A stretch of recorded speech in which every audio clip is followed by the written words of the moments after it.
මේ තියෙන යාළුවනේ අපි ඉස්සෙල්ලා මේ තම්බාගත්ත තම්බන්න තියපු කොස්සට ටික මේ වගේ පොත්ත පුපුරන ගානට කොස්සට තැම්බිලා හොඳට තියෙන්න ඕනේ. ඒ ගාන තමයි කොස්සට කළු පොල් මාළුවට කොස්සට තම්බ ගන්න ප්‍රමාණය. ඊට අමතරව මෙන්න මේ ಜಾති ටික මේකේ තියෙන්නේ ගම්මිරිස්, පොල්, කොත්තමල්ලි, එනසල් කරාමු නැටි, අබ්බවලු හාල්, සූදුරු මේ තියෙන කැකුළු හාල් ටිකක් මේ හැමදේම බොහොම මේස හැඳි එක ගානේ ගෙන මේස හැඳි භාගය ගානේ වගේ ප්‍රමාණ වලින් ගන්න. ඊට පස්සේ මේ ඔක්කොම අපි කබලේ බෙදලා කුඩු කරගන්න ඕනේ. දැන් මේ විදිහට අපි බෙදගත්ත පොල් ටික මෙන්න මේ වගේ හොඳ පද ගුරු පාටකට අපි ගන්න ඕනේ. මේ වගේ ප්‍රමාණයට මේ පොල් ටික හොඳට බෙදෙන්න ඕනේ. දැන් අපි ඒ ටිකත් වෙන භාජනයකට දාගමු.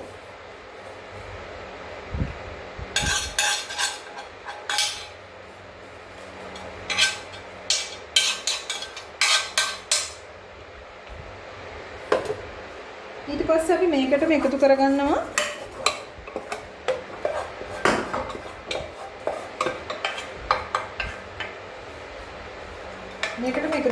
මිරිස් කුඩු ටික.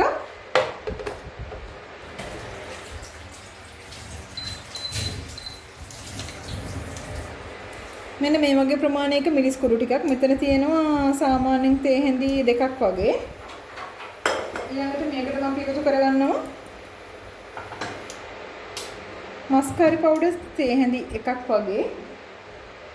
මේක එකතු කරගන්නවා අපි. එකක් චුට්ටක් අපි බෙදගමු.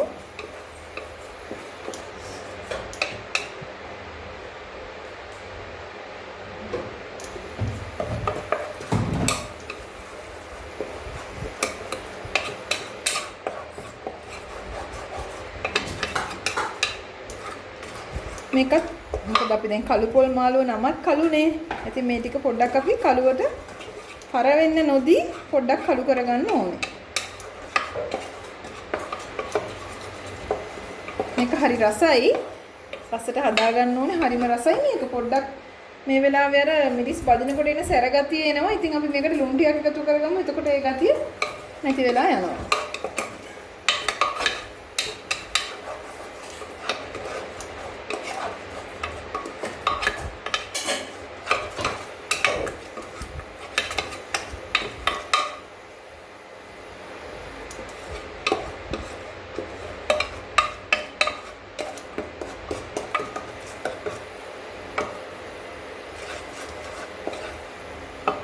දැන් ඔයාලට පේනවද මේකේ පාට?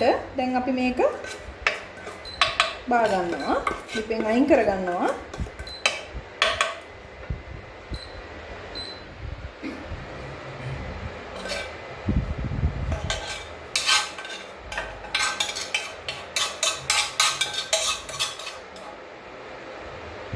එතකොට මේ තියෙන්නේ අපි කොටාගා අපි මේ කබලේ බැදගත්ත අර ස්පයිසස් ටික. ඊට පස්සේ මේ තියෙන්නේ අපි කබලේ බැදගත්ත පොල් ටික. මේ තියෙන්නේ මිරිස් සහ මස්කාරි පවුඩර් අපි බැදගෙන මේ යම් ප්‍රමාණයක් තියෙනවා. ඊළඟට අපි දැන් මේ ටික ඔක්කොම මේ ස්පයිසස් ටිකයි පොල් ටිකයි අපි ග්‍රයින්ඩ් කරගන්න ඕනේ. ඉතින් අපි දැන් ඒ ටික ග්‍රයින්ඩ් කරගමු.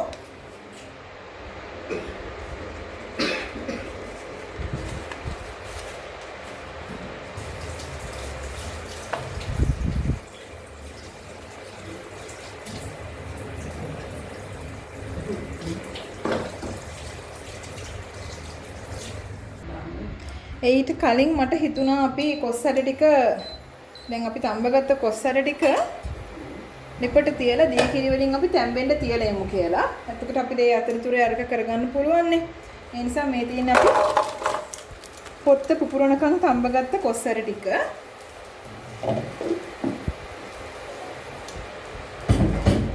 ඒකට මම එකතු කරගන්නවා මේ තියෙන රම්පේ කරපිංච 9 මිලි සුම්බලකට මේ ටිකත් මම එකතු කරගන්නවා. සුදු ලුණු නම් මම එකතු කරන්නේ නැහැ මේකට. සමහරු නම් එකතු කරනවා.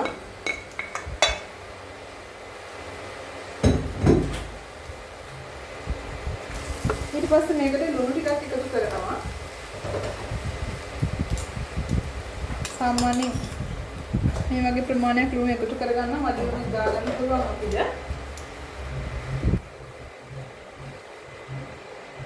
ඊට පස්සේ මේ තියෙන අපි ගාව දිය කිරි. මේ දිය කිරි මට ඉස්සෙල්ලා කියන්න අමතකුණා ඔයගොල්ලන්ට.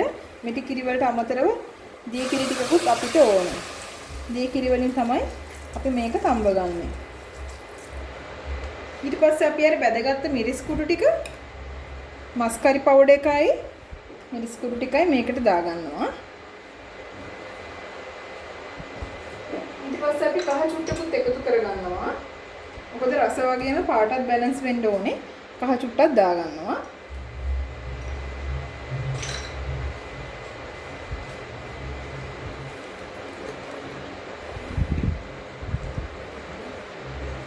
දැන් අපිට පුළුවන් දැනට ලුණු ඇති. අපි දැන් මේක වහලා ඉන්දර චුට්ටක් හීට් එක ටිකක් වැඩි කරලා මේක අපි තැම්බෙන්න දෙමු. ඒ අතරේ අපි අපේ ස්පයිසස් ටික බැදගත්ත කොටා ගමු.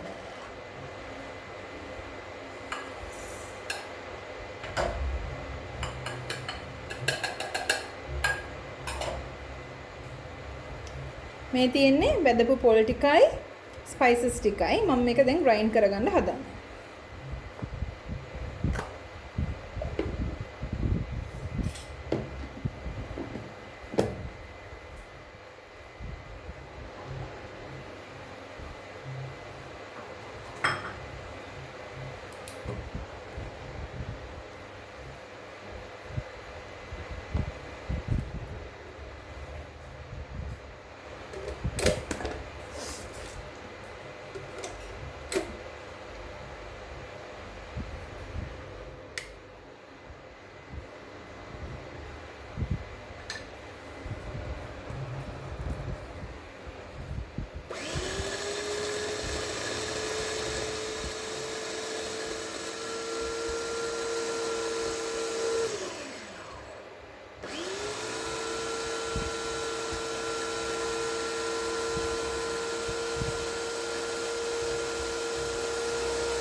තව ටිකක් කොටා ගමු.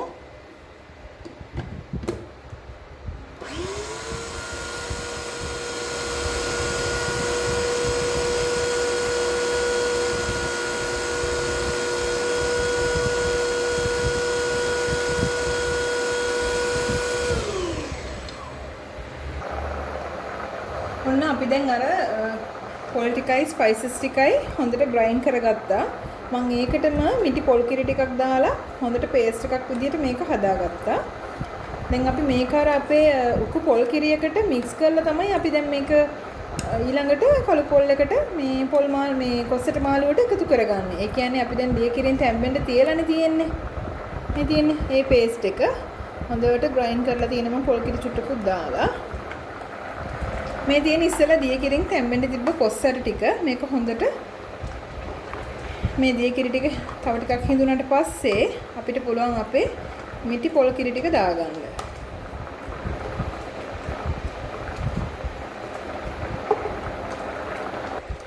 දැන් අපේ මිශ්‍රණය අපේ මිටි පොල් කිරි ටිකට අපි එකතු කරගන්නවා. පොල් කිරියකට හොඳට එකතු කරගන්න ඕනේ. මේ ටික ඔක්කොම එකතු කරලා පොල් කිරි එකේ දිය කරගන්න ඕනේ.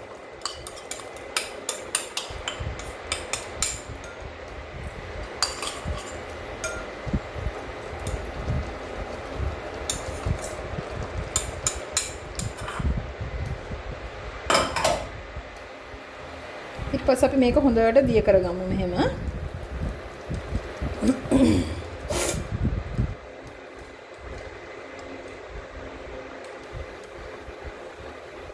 ඒක හොඳට දිය කරගෙන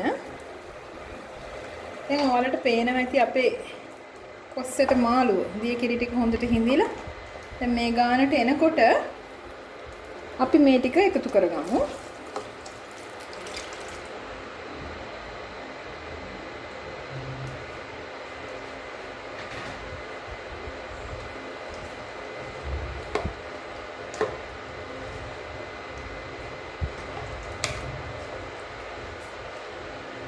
අපි ලුණු බලමු.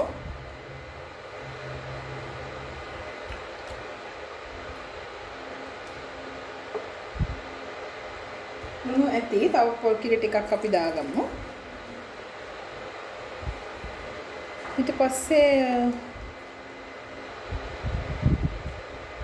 අපි ලුණු චුට්ටක් තව දාගමු.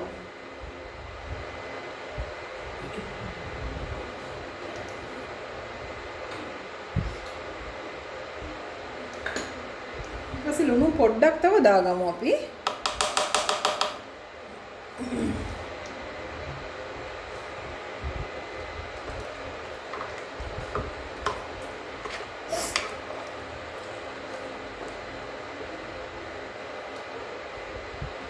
දැන් හරි ලුණු.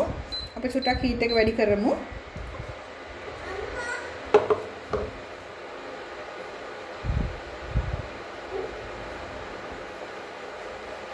අපි දැන් මේක වහලා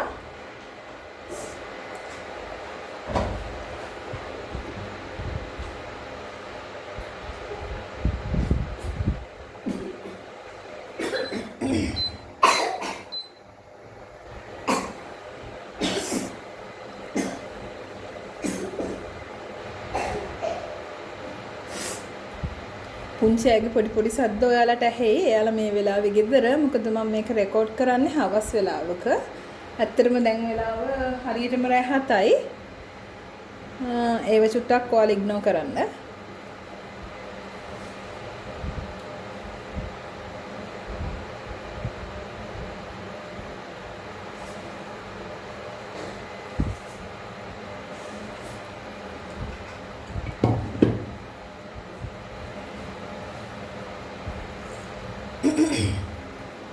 සමහරක් අය නම් කළු පොල් මාළුව ගොඩාක් කළුවට හදා ගන්න. ඇත්තටම නම කළු පොල් මාළුව ගොඩක් තව මීට වඩා කළු වෙන්න නම් ඕනේ තමයි.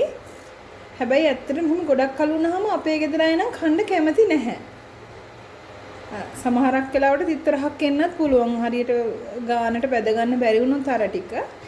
කොහොම වුණත් අපේ ගෙදර අය ගොඩාක් කළු කරලා කන්න කැමති නැහැ කළු පොල් මාළුව. ඒ නිසා තමයි මම මේ පාටට හදන්නේ. ඔයාලට තව මේක කළු කරගන්න මේ කළු පොල් මාළුවේ නියම කළු පාට ගන්න ඕනේ නම් ඇත්තටම පොඩි දෙයයි කරන්න තියෙන්නේ අර බැදගත්ත දේවල් තව ඊට වඩා ටිකක් කළුවට බැද ගන්න. එතකොට කළු පාට වෙලා එනවා.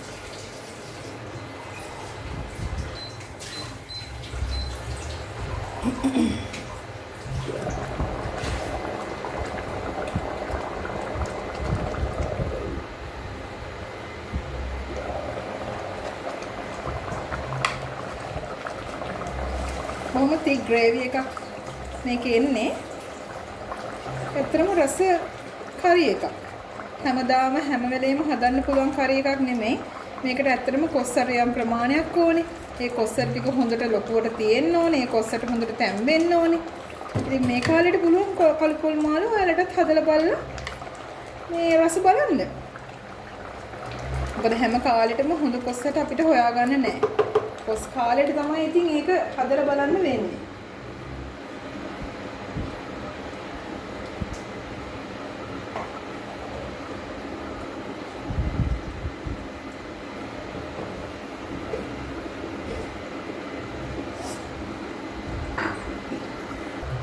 ඔන්න අපේ කළු පොල් මාළුව දැන්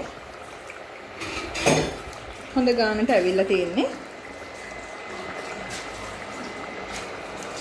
හොඳට ග්‍රේවි ගතියට දැන් මේක අපි ඇත්තටම ඕෆ් කරගමු. මොකද මේකේ චූටි ග්‍රේවි ගතියක් තියෙද්දි ඕෆ් කරගත්තාම තමයි ලිප මේකේ තියෙන රස්නේ සහ මේ භාජනයේ තියෙන රස්නේ තව ටිකක් මේක රත් වෙලා මේ ග්‍රේවි ගතිය අඩු වෙනවා.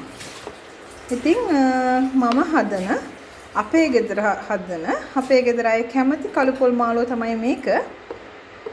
ඉතින් දවසක ඔයාලත් මේක හදලා බලලා රස කොහොමද කියලා මට කමෙන්ට් එකක් දාන්න. එහෙනම් මං ගිහින් එන්නම්. අපි ආපහු හම්බ වෙමු රසරහසකින්. සුබ දවසක් යාළුවෝ හැමෝටම.